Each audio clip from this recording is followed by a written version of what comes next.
রাজমিস্ত্রির কাজ করতে গিয়ে বিদ্যুৎপৃষ্ট হয়ে মৃত্যু হলো এক ব্যক্তির। মৃতের নাম হারাধন গুছাইত, বাড়ি পরশুরা থানার শ্যামপুর গ্রাম পঞ্চায়েতের পারভুরসুটে, বয়স 43 বছর। জানা গেছে, প্রতিদিনের মতো শুক্রবারও তিনি রাজমিস্ত্রির কাজ করতে গিয়েছিলেন। সেখানে কাজ করার সময় তিনি বিদ্যুৎপৃষ্ট হন।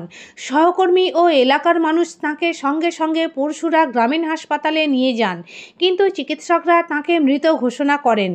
বাড়িতে এখন ছোটো ভাইপো আছে প্রতিবন্ধী, আর ওর মা আছে, আর বড় ভাইপোটা হচ্ছে বাইরে গেছিলো, ও প্লেনে আসছে এখন এসে পৌঁছায়নি। এই কাজে গেছে, মানে এখনও মাধ্যমিকে মানে টেস্ট পরীক্ষা দিয়ে গেছিলো, ঠিক আছে।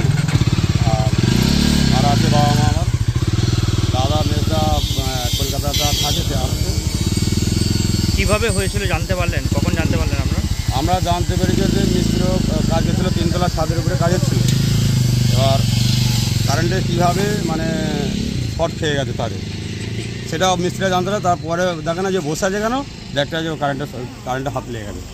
ওটা কি মানে কিসের কাজ করতে গেছিলো? রাজমিস্ত্রি।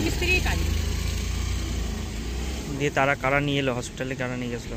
ওটা রাজমিস্ত্রি, মানে হেড মিস্ত্রি আরে ওখানেই বাড়ি ওদের, ওরাই নিয়ে এসেছিলো সবাই। কতদিন কাজ করছে ওখানে জানেন? প্রায় 20 বছর। বাড়ি থেকে বেরিয়েছিল ওই 5টার সময় করে, ভোর 5টার সময়।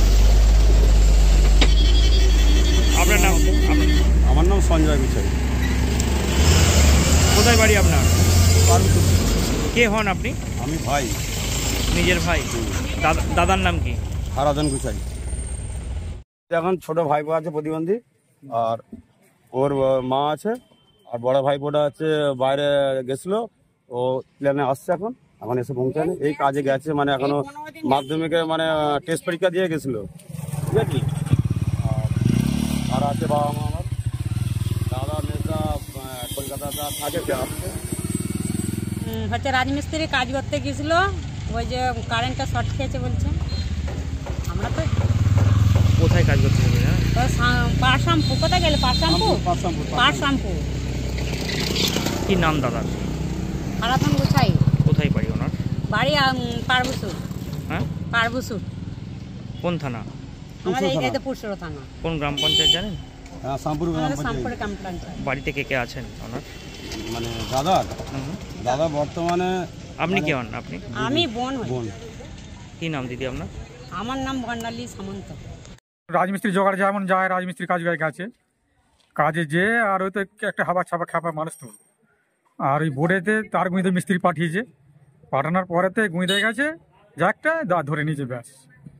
এই তো মানে ওই রাজমিস্ত্রির সঙ্গে কাজ করছিল? হ্যাঁ, রাজমিস্ত্রি কাজ করতে গেছে দেয়ালে জল দেওয়ার জন্য, বা হ্যাঁ যাই কি রাজমিস্ত্রি দেয়ালে জল দিতে গেছে, কি এখন গাঁথা হচ্ছে, মশলা জল দিবে, জাগ গুঁড়িতে গেছে আর ধরে নিয়েছে। তার মানে ইলেকট্রিকে শক খেয়ে মারা গেছে? হ্যাঁ, ইলেকট্রিকে শক খেয়ে মারা গেছে। কোথা বাড়ি? পারভুরসুটে বাড়ি। কি নাম? হারাধন গুছাই। কত বয়স হবে? কত বয়স? 42 বছর হয়ে যাবে না? 42-43 বছর বয়স। ওর পরিবারে আর কি আছে? ওর পরিবার 2 বাচ্চা, স্ত্রী আছে? হ্যাঁ, 2 বাচ্চা, ছোট ছোট। একটা বোধহয় 15 বছর বয়স, একটা 10 বছর না, প্রতিবন্ধী আবার। একটা ছেলে প্রতিবন্ধী? হ্যাঁ, একটা ছেলে প্রতিবন্ধী। আপনার কি হন? আমার হচ্ছে যারা ছেলে, ভাই হন। কি নাম আপনার? আমার নাম গোপীনাথ গুছাই। নিউ নূর সোফা সেন্টার, এখানে সমস্ত রকম সোফা পাইকারি ও রিটেলে বিক্রয় করা হয়। সমস্ত সোফা নিজস্ব কারখানায় তৈরি করা হয়। প্রোপাইটার হানিফ হোসেন খাঁ ও রুহুল হোসেন খাঁ, বড়ডোঙ্গল হাটতলা সিনেমা হলের সন্নিকটে, হুগলি। যোগাযোগ 7797170093 এবং 9382003105।